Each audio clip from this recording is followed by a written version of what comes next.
Radical! Welcome to this week's episode of the Print on Demand Cast. Each week, join the gnarly Travis and Josiah as they provide insight into the print on demand industry and equip you with the totally tubular tools, advice, and strategies you need to achieve success and hopefully have a few laughs along the way. Now on to this week's Totally Tubular show.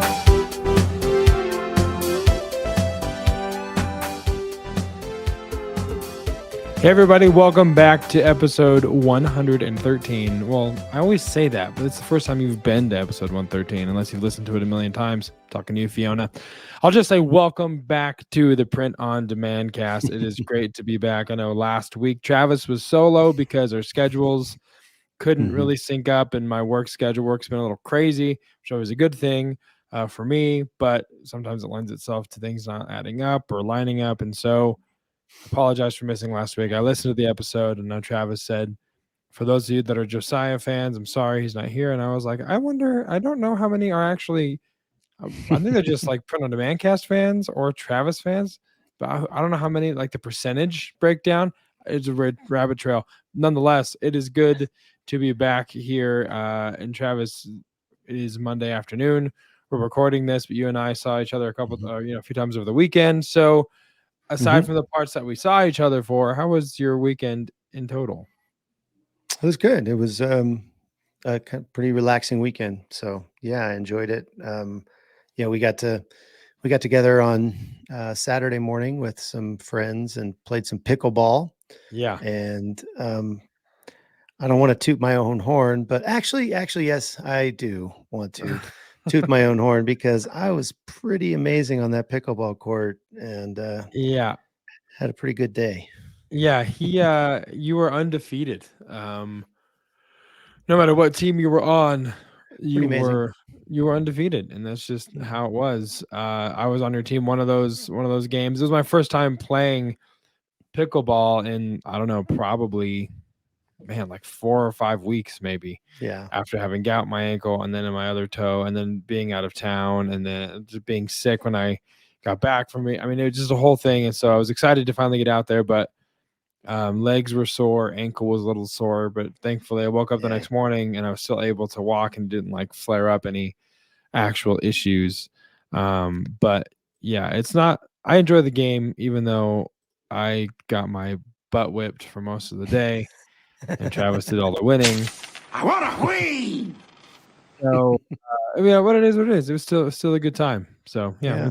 I got a little bit of aches and pains in my back. I woke up actually later that afternoon. I'm like, because the motion to hit the ball is just, I have not been working out, is probably putting it mildly. And, that was quite the workout for my back. And it's still, even today on Monday, 2 days later, it's still saying, what the hell was that? Yeah. One of my friends from the church I go to in Loveland, he came in and joined us, and he and his wife are the creative pastors of the church, and he played with us. And then I guess he went home and played for another like hour and a half, 2 hours with his wife on the pickleball court. So I saw him Sunday morning, and I said, how you feeling? He's like, well, I made the mistake of playing more pickleball. So I'm pretty sore. And I was leading. His wife was on the team that morning with me, and she's like, are your legs sore? And I said, my legs are super sore. And I played for 2 hours. You played for, so we all have this like internal pickleball conversation going at any given time and then as soon as service was over, she was like, we're going to go play pickleball if you want to join us. And I'm like, you guys are crazy. They are fiends for pickleball.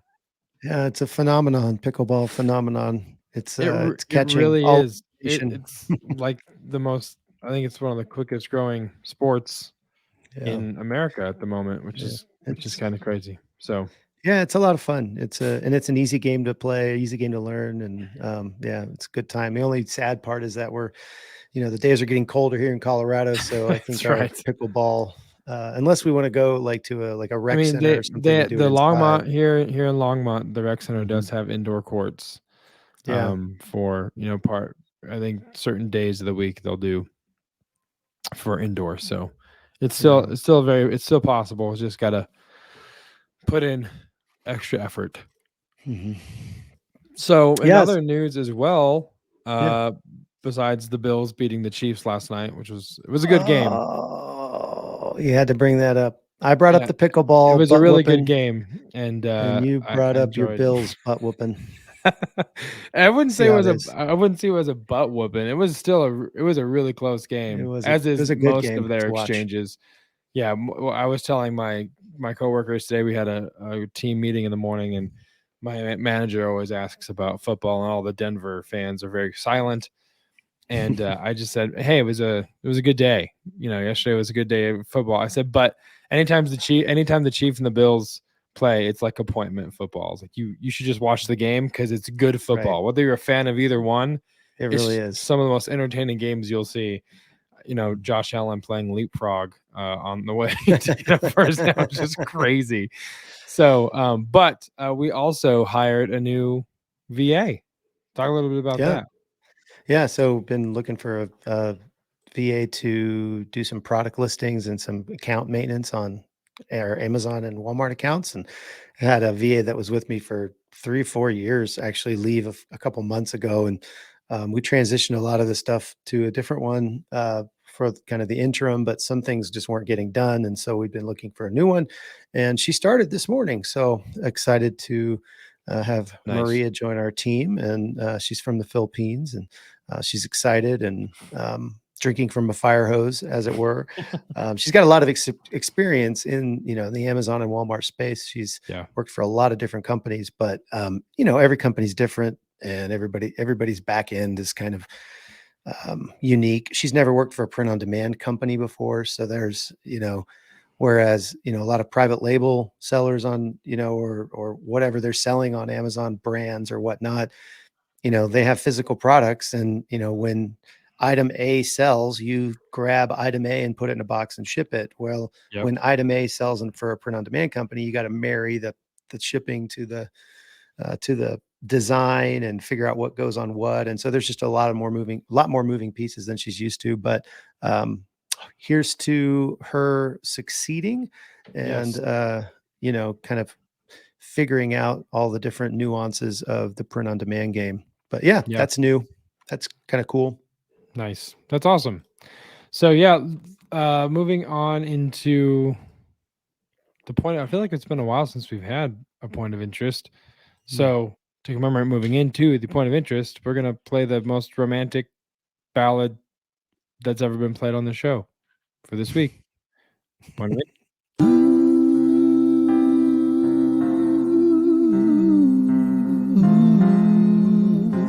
Point of interest.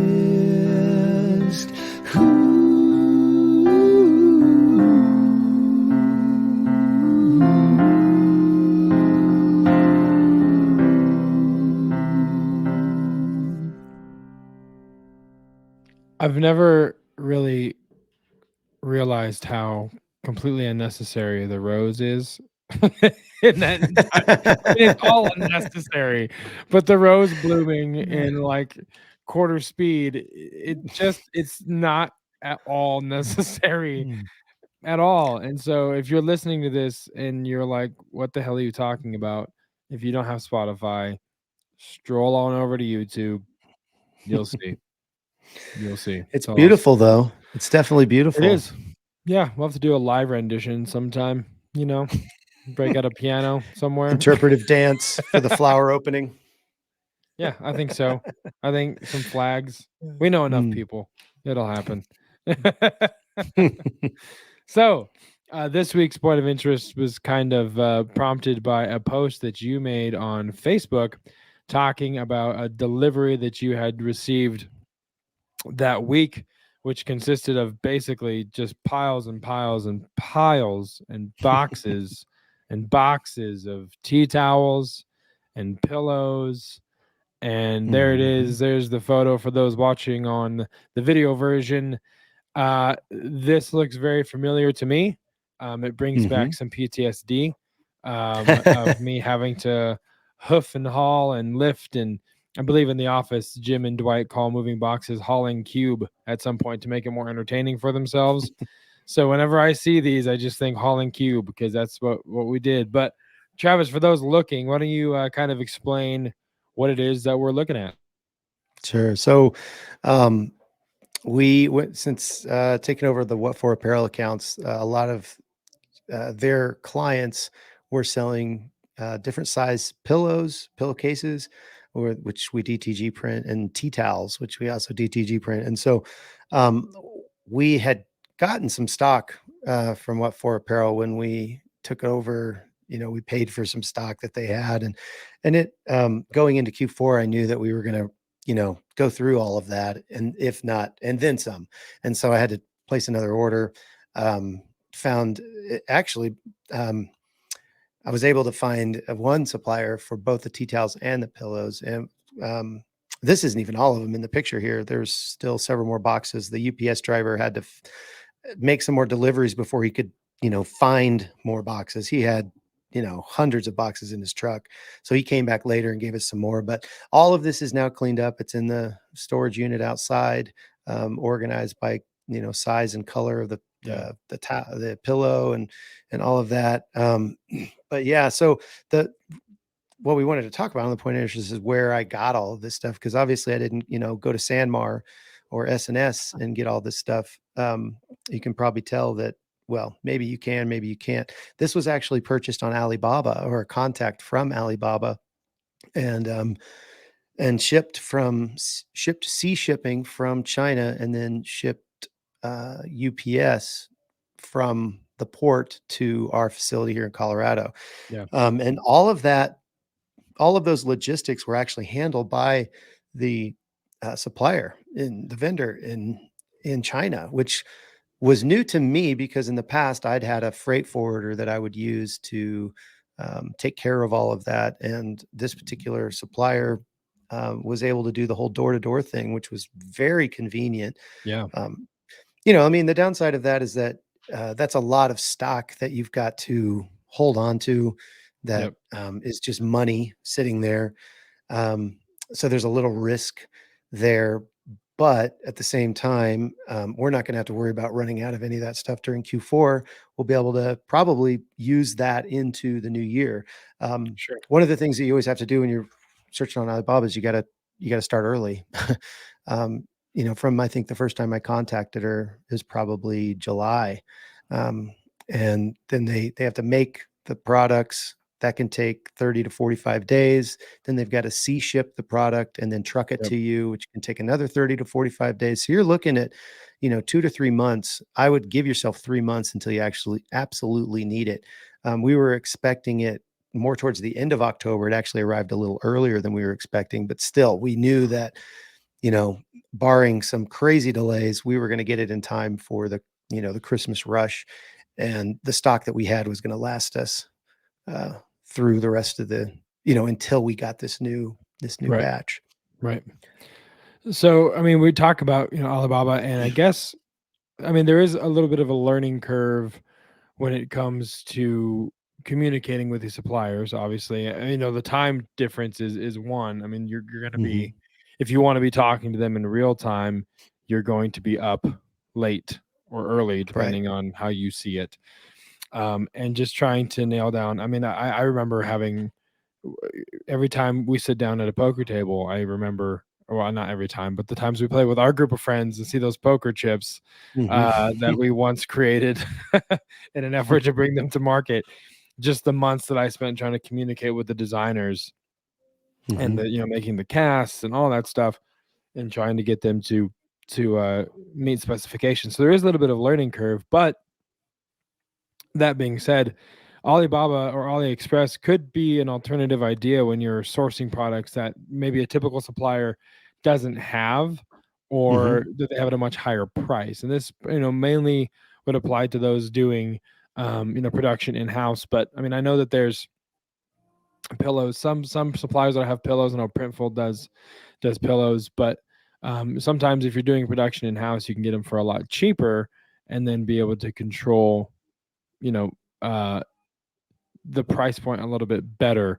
I will say one thing to keep aware of and make sure of is that you check the quality, because some of those in the instances of the pillows specifically, Some of them would have weird threads. Some of them would be a little off. So you got to keep control, and you got to mark those things and document them and say, hey, this isn't right, or this isn't what we needed, or this is wrong. And then the supplier that you're working with in particular has been good about, crediting us those items that are incorrect, as long as we document them the right way. But all that to say, Alibaba, is a different alternative when it comes to sourcing blanks that you might be looking for that are a little bit more outside the box from what your typical suppliers might have. Yeah, I mean, there was when we were still in Longmont, I actually looked into bringing a 20-foot container full of coffee mugs. And I was talking to your father-in-law about dropping that container on his land. Yeah. He's got some property, probably about a half hour from me right now. And kind of sharing those, as we were two companies, we were both producing, print-on-demand coffee mugs.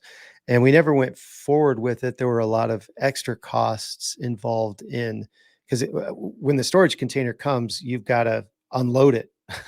You can't keep the storage container. So we would have had to have rented another storage container, unloaded the one and loaded the other. And, there was a little bit of extra expense there. And, while it would have saved us significantly in the long run, it was the outlay of cash and capital that we were going to have to do was kind of killed that. And now that I don't have the room here to do that really. Right. So it's not something that I'm looking at doing right now. Maybe in the future, maybe if we, had another facility, had a little more space, had, a place to drop a container, I could see that. But for now we are buying on this side. But I mean, those companies that we're buying from are doing just that. They're buying from China and bringing them over, and they are storing them. They do have the room, and then they ship them to us on pallets. So, but yeah, I love that idea of, I mean, if nothing else, if you're a producer in-house, just go to Alibaba or AliExpress and just start looking around. You'll see some pretty amazing products that you could theoretically be the only one offering on one of these sales channels. And so it's a really good idea, and you can dip your toe in the water. A lot of these have small minimums. You might pay a little more for those small minimums. Yeah, especially on AliExpress, there's a lot.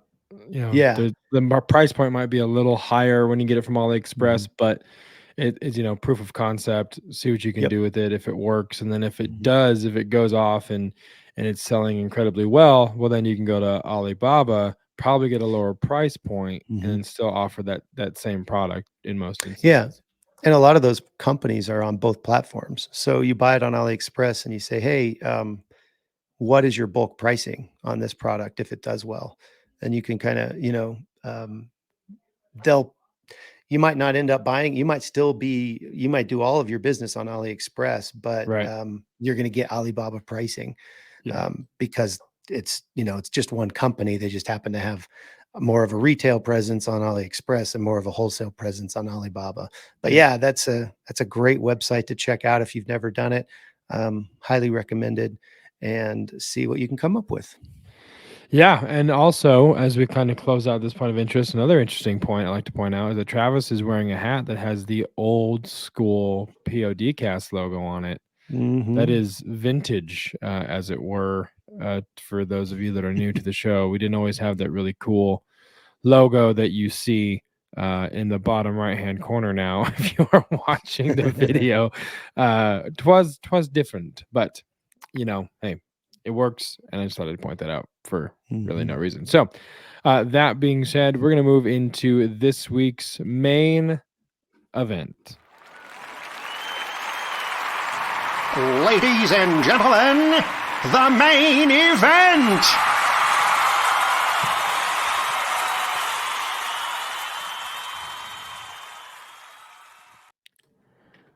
All right, Travis, this week we're going to be talking about drop shipping. Everything you need to know about drop shipping. Drop shipping 101, as it were.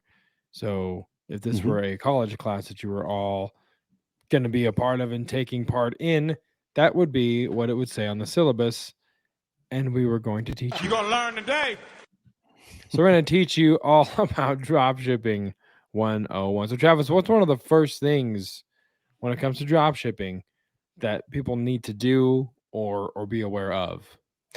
Yeah, I think you can probably piece this whole episode or this whole main event together from past episodes, but we got some feedback from some of our long-term listeners, and they were like, "Hey, you should go back and maybe look at these." We did, I think it was episode 4. We did like, "What do you want to be when you grow up?" And kind of the idea of what type of print-on-demand seller do you want to be? And so, dropshipper is one of the big ones, I guess. It's probably the lowest barrier to entry, um, or at least one of the lowest barrier to entries. And so, yeah, so the first thing you want to do is you need to register a business with the Secretary of State. Do it right. Open a business checking account. Yeah, as Don't not just sexy as that is, everyone's yeah. tuning out because they thought step 1 was make cool shit. But no, it's register with the Secretary of State. So please, for those of Mhm. you that were wanting sex appeal from a podcast with 2 gentlemen talking about print on demand, stay put. Okay, he's telling It's the coming. truth. You have to do it right. Yeah, so register your business with the Secretary of State. It's for your, for your state, and they'll give you an EIN, which is an employee identification number. The way you register, really, I would recommend maybe talking to a CPA or somebody who has a little more knowledge. I'm not giving advice right now. I'm not a CPA, but you can register as a just a sole proprietor. They call that a DBA, doing business Mhm. as. So, for example, the print on demand cast has an EIN. It's Travis Ross, DBA, print on demand cast. So it's Yeah, all coming through my main, like it's all technically any income we make on this is technically taxable income. right. Um, Obviously I can still deduct like the cost of this microphone and the cost of the subscription for StreamYard and some of those things I can deduct Sure. that. Um, but that is a DBA structure, a sole proprietor structure. You can start that. That's pretty easy, really. It's probably the easiest way to start. But once you start making a little bit of money, you want to start paying yourself. Maybe you're wanting to hire some employees that are stateside. You might look into an S corporation, which has some certain tax advantages that I'll let your CPA explain to you. Um, but you can save in taxes because it's not all coming through your personal, so not every dollar that's coming in is taxed at the same rate. Some is taxed at a corporate rate, which is a lot lower than your personal rate. And so after you've established yourself, you can transition a DBA to an S corp, and but there's certain times you have to do that. You usually have to do that at the beginning of the year. So I would, if you are a DBA right now and you're doing well and you're considering it, when you talk to your CPA at the end of the year about, kind of end of year taxes and write-offs and things like that, if you have a meeting scheduled with your CPA, if you don't, go schedule a meeting anyway, because you need to talk through all that stuff anyway. That's another Yeah. podcast. Yeah. But ask them about, hey, am I ready to be an S corp? And if so, what are the steps to do that? And that might be something that is very advantageous to you depending on where you're at in the whole process. But do it right. Get your business checking account. Don't run it through your personal account. Yeah.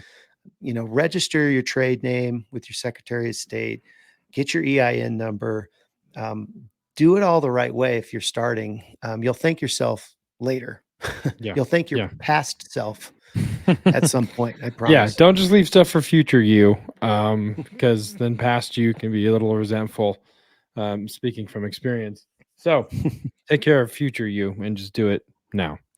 Mhm. Uh, and then, of course, the next thing would be just deciding on a niche. And we've had a lot of episodes and a lot of Right. guests talk about, what, how do you decide on a niche? What do you want to go with?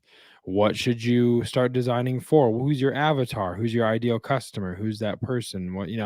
So I Mhm. think for me, the best piece of advice that I have found, at least just to start, is just start in things that you're passionate about, things that you already love, Right. you understand, you are a part of that fan base. because then it's easier for you to create designs around something that you yourself are a part of that niche, and so you're selling to people that are like you, which is a really easy place to start, because like I said, the design ideas aren't typically very sparse. You should know what would sell well to people that you are in a fan base with, even if it's, I know last year you guys did a shirt that was cultural, but it was also very much like a football NFL niche, and you have to get a little creative if you are an NFL, if that's your thing, if that's you love NFL. You don't want to just go and start printing Chiefs and Bills logos on your stuff, because that will not work out well for you. However, if there are things that are said, or things that Chiefs fans understand, or something that happens in a game, and you want to put it on a shirt, and it's the colors, it's the team's colors, so people understand the correlation.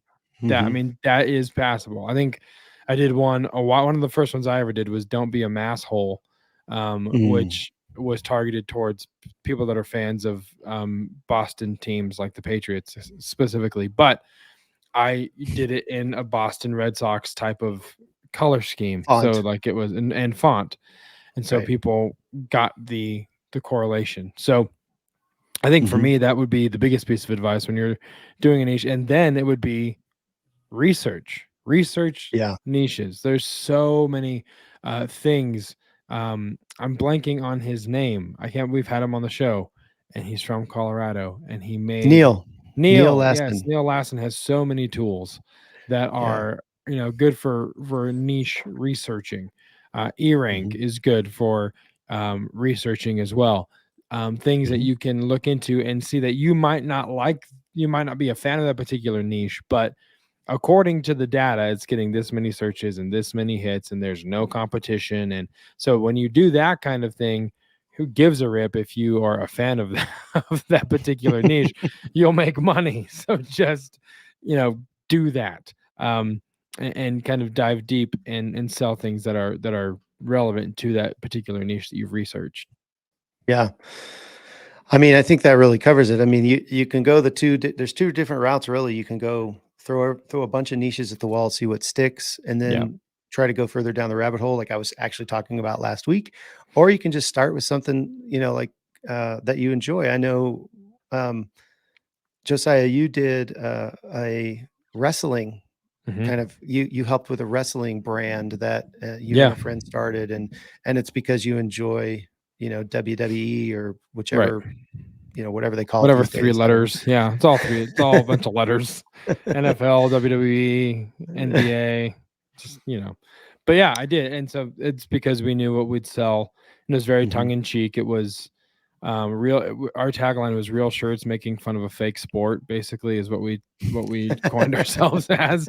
And very sarcastic and kind of like, obviously not taking everything too seriously.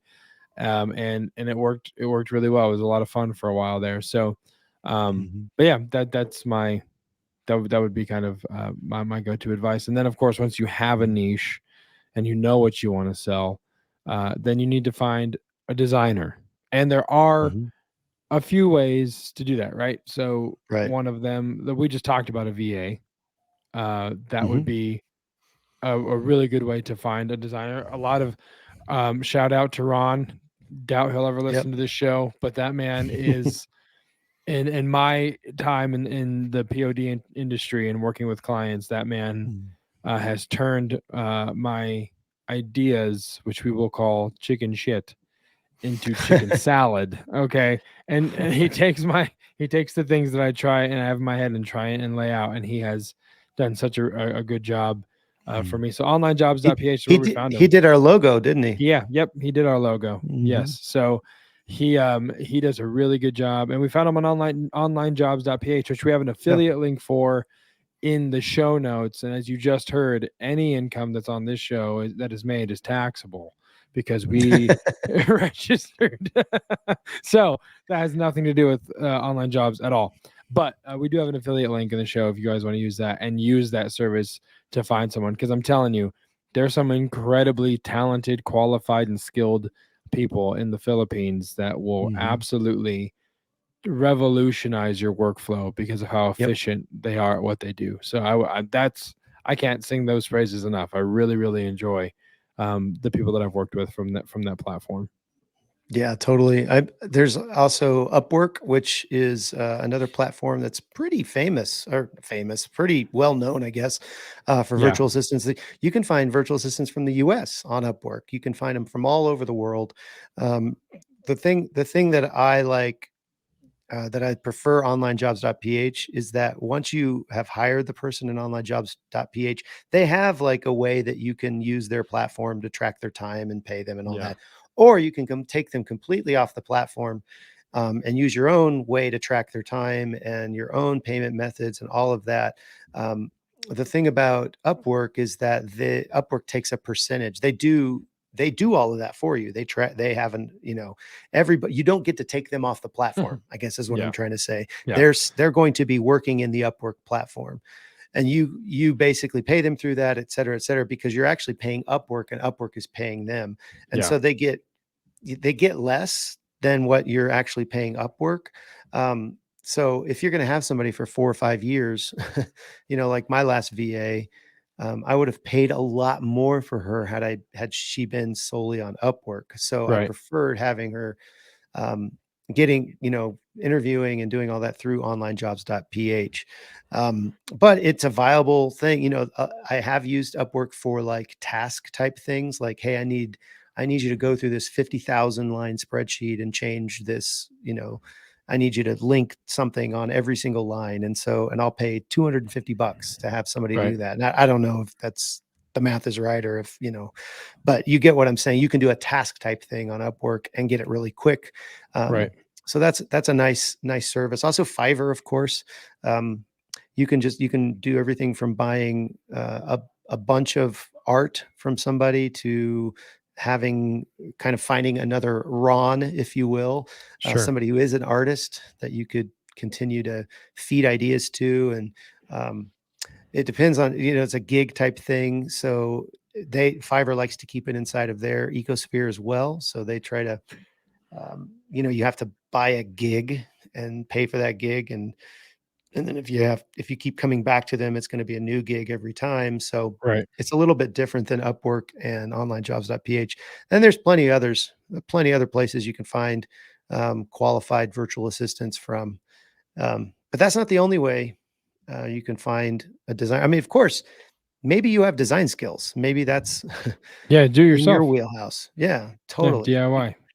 Yeah, there's Canva, there's Photoshop, there's Illustrator, there's, uh, we had a podcast at one point talking about free online Photoshop Photoshop alternate. Yeah. alternatives.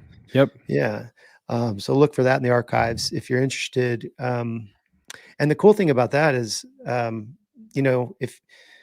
if business is going to take money and it's going to take time. And if you don't have a lot of money, you're going to have to spend a lot of time.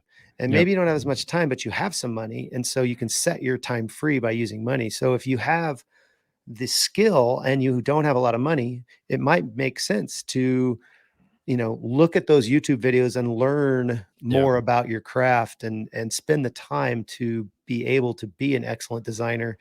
Um, and then maybe you can make enough money to someday hiring, somebody else to help you and supplement that. Yep. Yeah. So then there's other ways to find a designer too, though, right?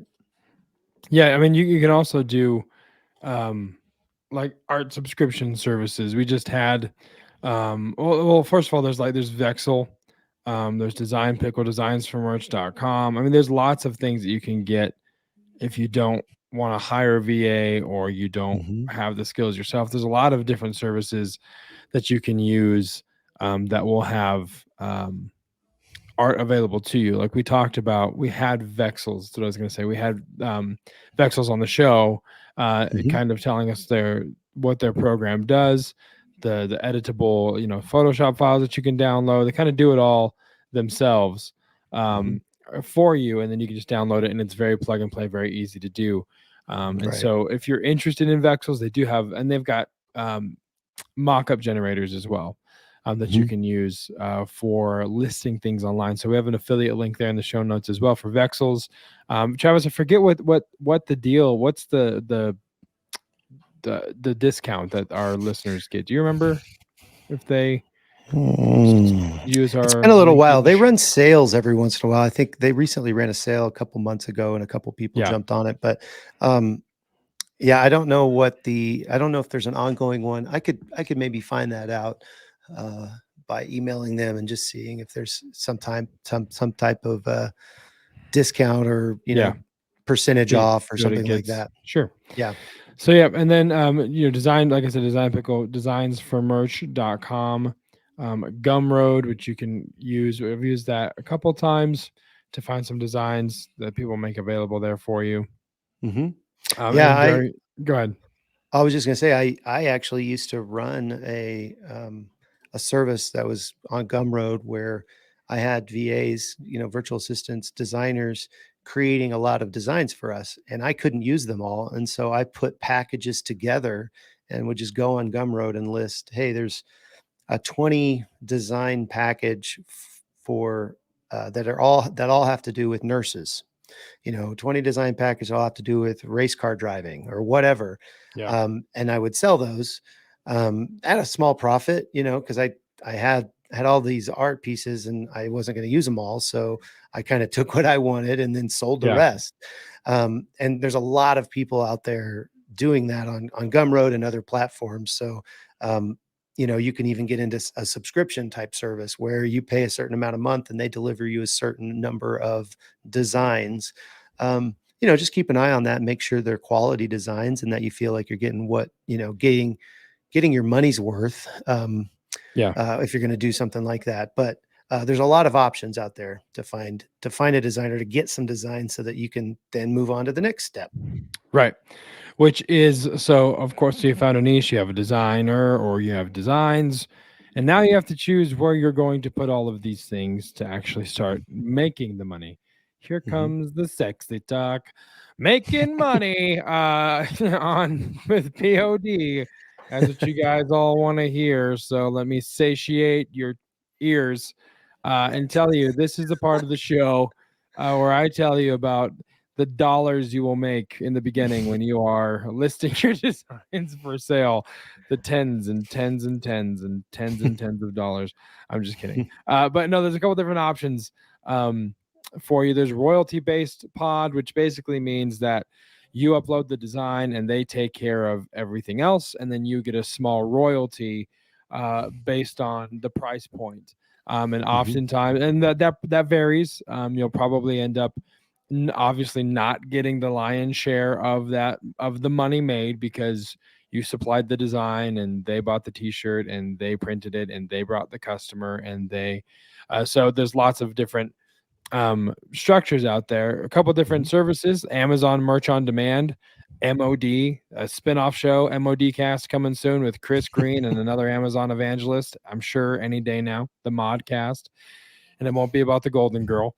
Redbubble is another idea or another platform. Cafe Press and Spring, which used to be called Teespring, but is now going by Spring. So all of those, you are able to sell your designs and they will just send you a royalty. I have a friend of mine in Arizona who is a phenomenal photographer, and he uses Redbubble and puts his stuff on blankets and pillows and phone cases and like all kinds of stuff that of these prints that he takes. And so he is just making it. I reached out to him to be on the show, and he was like, give me a year so I can actually build this and get some more experience.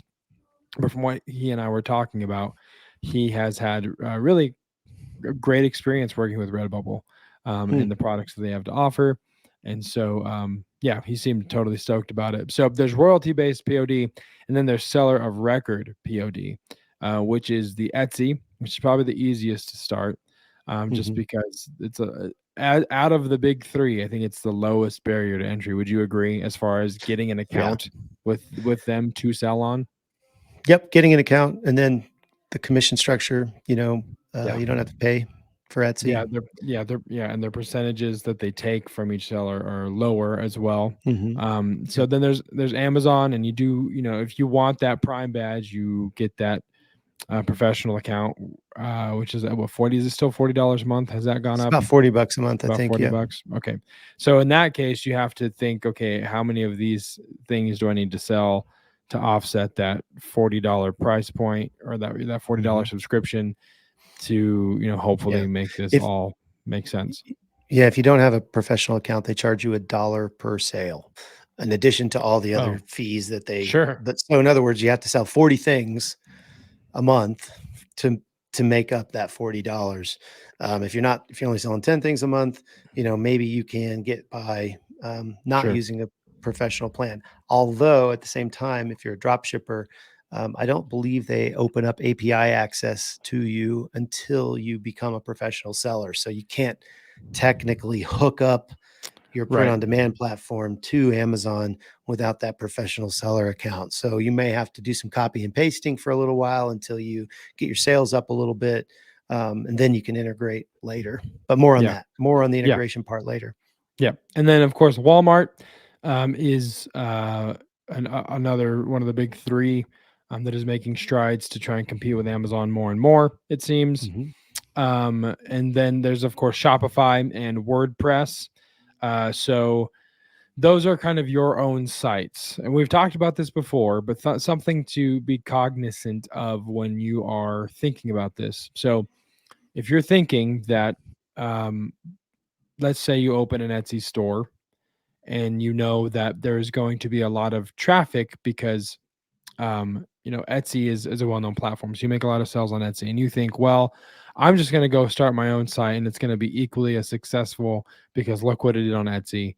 The major difference is Etsy drives traffic to your product for you. Brings the audience, it brings it brings all the boys to your yard. Okay. You might provide the milkshake, but Etsy brings the boys to the yard. Okay. If you go out and get your own website, you not only have to make the milkshake, you have to advertise that milkshake through the whole neighborhood in hopes of a boy coming to find your milkshake. Okay. You have to bring all of the audience, and that is a full circle Khalees reference from a song in the 2000s that none of you thought you would hear today, but that's what I do. I tie obscure, non-relevant songs to what we're talking about. So the difference I loved being, that. I loved think that it works analogy. really well. I do too. So all of that to say, Etsy, Amazon, Walmart, they bring the customers to you. And so you then, if you want to go start a Shopify store, you can do that.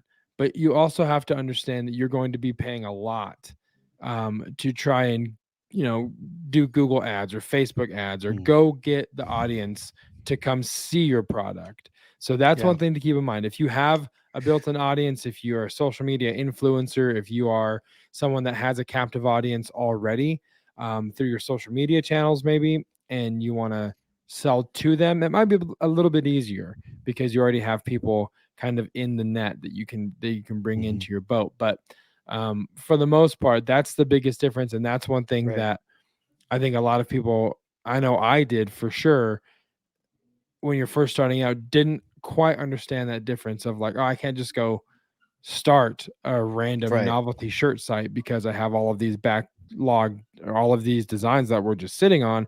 So I'm gonna throw them on a Shopify store. Okay, but they're not going to sell unless you start dumping significant money to try and get people's eyes to your store.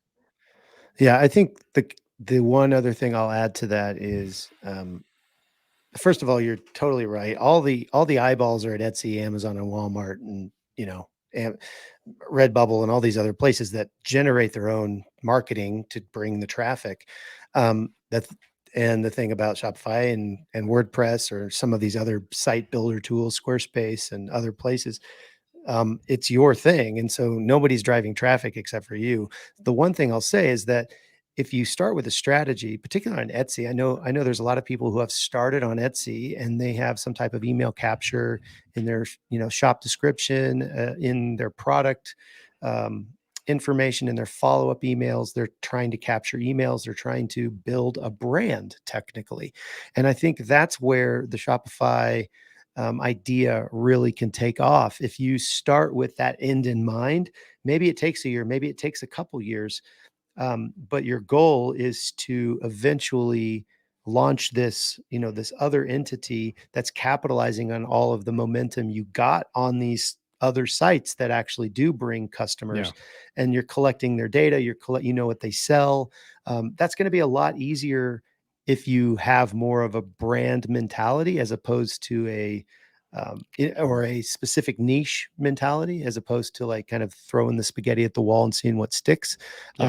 Because those customers are all kinds of different people. Whereas like your wrestling tees thing, I don't know how well that would do on Etsy, because I don't know how many wrestling fans go on Etsy, but if it did somehow take off or whatever, and maybe you had a you had a Facebook group that also had a bunch of people in it, and you were just doing, Instagram and Facebook and this Etsy shop, and you were building this community, that's something that you could that could translate to Shopify, because you now have a built-in audience. You have an email list, you have a group of people you can post to, and they will gladly go to another place to purchase. You just have to direct them and have the plan, have the strategy to move them from one of these other bigger channels to your own channel and capture 100% of the sale, as opposed to having to pay for that marketing effort that Etsy and Amazon and Walmart are doing for you. Yeah.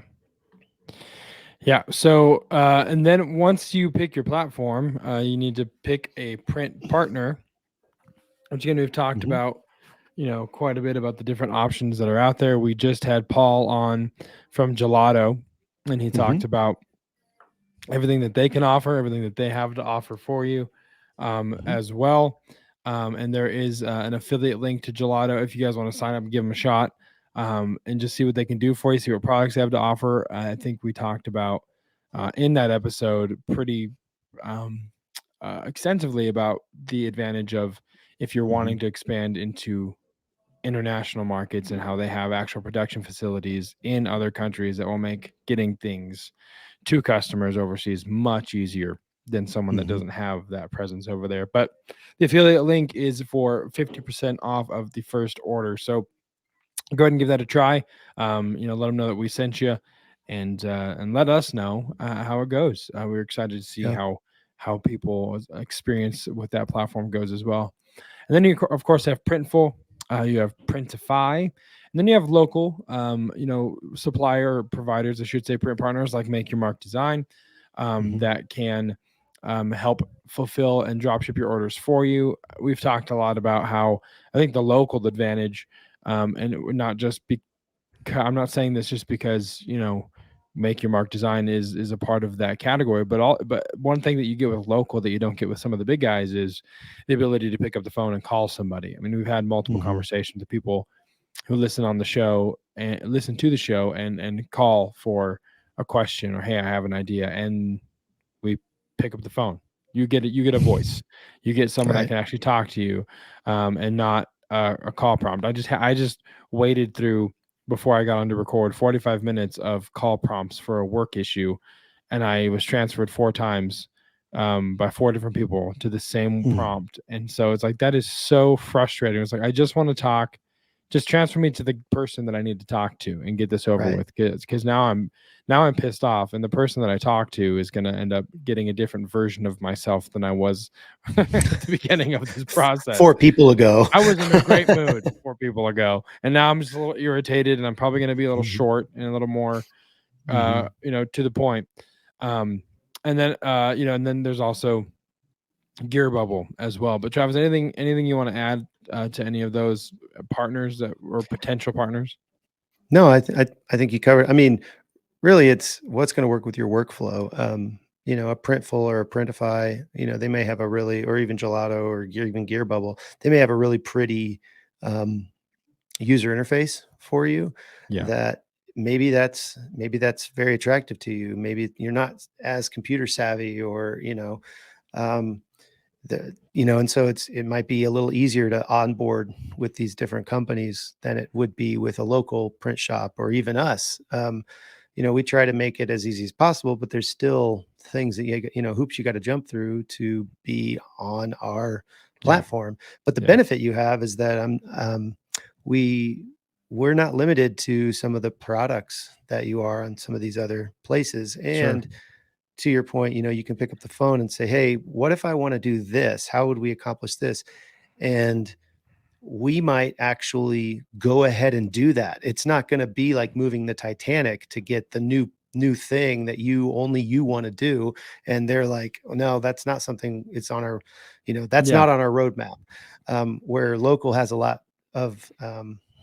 more ability to pivot, really. And I was looking for the thing and I couldn't find it. I wanted to just throw the little sound bumper in there. Thank you. Yeah, Josiah. you're welcome. You're welcome. Yeah, I mean, I can think of a handful of examples where you and I have had conversations.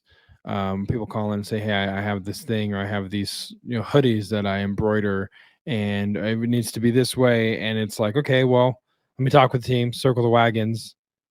Can we pull it off? What does that look like? Okay, we're willing to do A if you can provide B, or if you can commit to C, or whatever. But there is a lot more malleability to what a local shop can offer most of the time, which is, like you said, like another added benefit. And I know that we've done that, a handful of times in working with clients. For sure. So the next step would be mock-up creation. And, we talked about Vexels having a mock-up ability, but you may not need to do this with certain print partners. But even so, you still may want to swap out their images and use kind of lifestyle or supplemental images. I know with like Deco, which isn't necessarily a drop ship platform, but they do provide when you create a store on Deco, you have images that are provided to you, but they're not usually the greatest. And you probably want to go and swap them with something that's a little more engaging and then a little more to your brand. Like you were saying, if you're wanting a brand mentality, there might be a certain look that you want to achieve, that sometimes the just stock photos with your image on it doesn't really provide that. So you want to do something different. You can use VAs to do it. If you have designs and you have a VA that is proficient in Photoshop and wants to create these mock-up images for you, that's another possibility. There's Canva. If you want to do it yourself, there's Canva. Photoshop, bulk mockup, which is actually a lot of fun. We've used that a handful of times. It's a Photoshop plugin where you can put the same design on multiple shirts at once, and it really kind of takes the heavy lifting out of mockup generation. And then Placeit.com, which I've used a lot, and Placeit has videos, and man, Placeit has a lot of stuff now. They are adding a lot to their offering as far as what you can do with mock-up creation. But above and beyond that, they have a lot of social media templates and stuff like that too. But a great place for a mock-up generator. Yeah, Placeit actually was recently purchased by Envato, and which is a big company. And they have a lot of other products out there. And so when Envato bought them, they really went pretty crazy with how many more things that they were adding, which was really cool.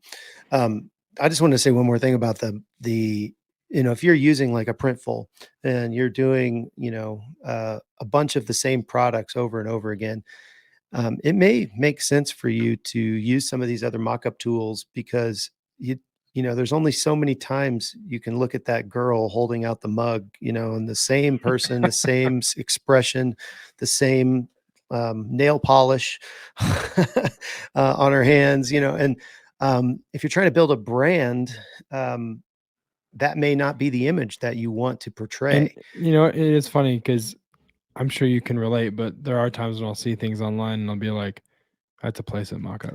Yeah. I can for sure tell. Like I've seen that before. Or that's a Printful mockup. I've seen that, however many times. And so, yes, that's really, you don't have to do that, but it can set you apart. You can be a little different. I mean, I guarantee if you're in this for a couple years and you are creating mockups and you are bringing products to market, you're eventually going to know, oh, that's a Printful mockup. They're getting their stuff from Printful. You're going to see stuff like that. I don't know that that's necessarily a bad thing. but I don't think it's a good thing. Personally, you know, I mean, I have used the Printful mockups in the past, you know, Right. and I have products out there that sell that are using those mockups. I just think long term, you know, some of these other options may help you capture more sales and just stand out a little more in the marketplace. Yep. So moving on down the list, the last point, you've reached the end of this class, folks. Congratulations. You have almost made it. So list your products and collect orders, or or collect the cash. I want a queen! This is where you win the game. And so the first one being titles, bullets, descriptions, etc. Very important to do all of Mhm. it accurately. Oh, Oh. someone's calling. 1 second. He's got someone calling, and I've got my dogs barking at, I think, the mailman. I'm not too sure what's happening, but they're all losing their minds. I don't know if you can hear them or not. But anyway, we've talked about titles, bullets, and descriptions before in the past, and the importance of them. Obviously, you want to give an accurate description of what it is that you are actually selling. Because if your bullets are wrong, I feel like it just really mitigates any upset customers. Like the first step of, like, you want to accurately tell them what they're going to be getting, the quality, the material makeup, the lead time, especially how long it's going to take to get there. You know, so a lot of those things are very, very important to have, and to really think them out more than just typing something randomly in all of those spaces. Have kind of like a strategy when it comes to how you're titling these particular items.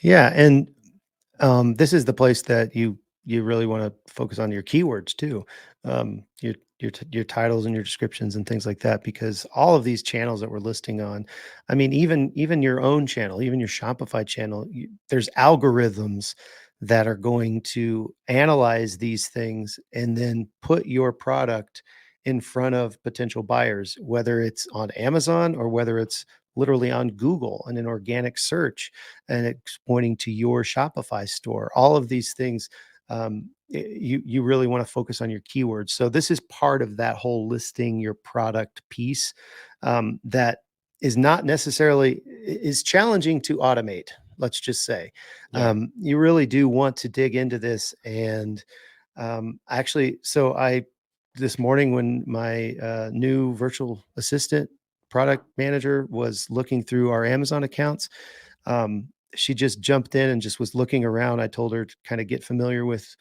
our product selection and just things like that. And at the end of her shift, she was like, "I've already found, you know, several of your products have keywords that aren't actually ranking or aren't what's it called? Not ranking, but what did she say? Indexed, yeah. They're not even they don't have no ability to be found because they haven't been indexed. And so there Sure. are tricks that you can do, and she's going to start doing that. She's going to start making sure that all of our keywords are actually indexed for the product. So if somebody searches that keyword, it's actually going to show up, because right now it's not. So there's Right. things like that excuse me, you can kind of focus on at this point of this, you know, the stage of the game when you're actually listing your products. It's really important. Yeah. And so there's also some services that will push listings and pull orders automatically rather, to some channels. So I know there's some. I mean, there's some softwares that you can use. Is it Listing Mirror that can actually push listings from, if you haven't turned to Amazon, that will do it to Push them to Walmart. wall, Yeah. to your Shopify, a lot of Yep. different channels. So that helps, you know, doing the work once and then being able to kind of just push it. I mean, there might be some things that you have to kind of tweak here and there by platform, but for the most part, the majority of that work will be done for you. And so yeah. Yeah. particularly if you're using like a Printful or a Printify, or they have kind of automations that will push the listing live onto your platform. Yeah. Um, and again, it's the same idea. Those listings are all going to look the same when they go out there, aside from the design. Sure. So you can edit them after the fact, but you can use those platforms to list those products. Gear Bubble does that. Um, we've had Adam Schneider on before. We're gonna have him on Yeah. again actually pretty soon. See how he's doing. But Gear Bubble does that, and just automatically lists them on these different platforms through their integrations. But there are, so they'll push them, and then when that SKU gets ordered, it actually will pull that order back, and then produce based on the art file that you had uploaded. Yeah. So it's relatively hands off, for the most part. Now, if you're using like a local provider or like Make and Mark Design, we don't have a way to push the listings to your stores. But if you have listings already, we can certainly pull them, pull Right. the order when For they the actually, orders. Yeah. or help you list those products to where those SKUs come through with the art file and what it is and all of that. And then, but that's just being a fulfillment partner. That's Sure. what we do. But that's the idea. So if you're not on a professional plan, maybe on Amazon, maybe you don't have the ability to do that. So you're going to need to do some copy and pasting and Yeah. figuring out how to communicate that information to your print provider. We use Order Desk to pull those orders. And so there's places you can fill in different things about what the product is and what the print file is and all of Yep. that. If you do custom orders, there's kind of a delay before the order actually is pushed to us. You can basically edit it to your heart's content, get the right link or get the right the art correct, and make that custom art for them, and then push it to us. So there's a lot of different things you can do with Order Desk, and that's how we do it here at Make Your Mark Design. Yeah. That is it. I think that is the end. Anything else we want to talk about when we're looking at dropshipping 101? Or I feel like it's pretty extensive. I mean, we went, over an hour on this one, folks. Yeah. So, Yeah. anything else that you want to add? Well, I think the last, the thing that we didn't make it onto our notes is the 8th point: retire to a tropical island and sit on a beach. I think that's probably the last step that, once you've done all these other things, you can just go ahead and quit your job. It's Yep. pretty simple. That's it. That's all you have to do. That's all you got to do. And follow these 7 easy steps. And maybe one day, possibly, you can be on a beach doing nothing, celebrating, having a good time. You're welcome. I don't think so. No. I don't think so. I don't think it's that easy. No, I don't think so either. But we like to think that it is, and which is why we always try and put our best inspirational foot forward. So we know you guys like all of the appeal of the millions and millions. So, but thank you guys for listening again this week. We're looking forward to. I think we have an interview next week. Is that right? An interview. I believe we do. It got canceled. We were supposed to have it this week. It got canceled. That's right. Yeah. Pushed back a week. So yeah, next Yeah. week we'll have an interview for you guys. Nice. Awesome. Well, thank you guys so much for listening. And here we go. I'm going to go into it. Hold on. Wait a second. I wish we had a record scratch. Travis, weren't you telling me something about you guys were looking into a 3D printer? I feel like that's a huge talking point that we should definitely touch. I think 3D printing, I mean, even Paul last couple of weeks ago on Gelato was talking about how 3D printers are kind of the wave of the future. You know what I mean? Yeah. So yeah, we're definitely looking into that. Yeah, for sure. Hey, did you know what the difference between a step stool and a miniature 3D printer is? No, I have no idea. The former is a little ladder, and the latter is a little former. Time for the weekly dad joke. There it is. We snuck it in the ninth hour, the fourth quarter, the end of the game. We got it in there for you on this week's dad joke of the week. But thank you guys so much for listening. As always, if you guys want to reach out to us, please join the Facebook group. It's where you can ask questions to Travis and myself. It's where you can ask questions to any former guests that we've had. A lot of them are in the Facebook group that you can kind of tag and shout out and ask questions. But that is the best place to do that. If you don't like social media, we completely understand. You can email us, info@printondemandcast.com with your question, and we'd be happy to answer it there as well.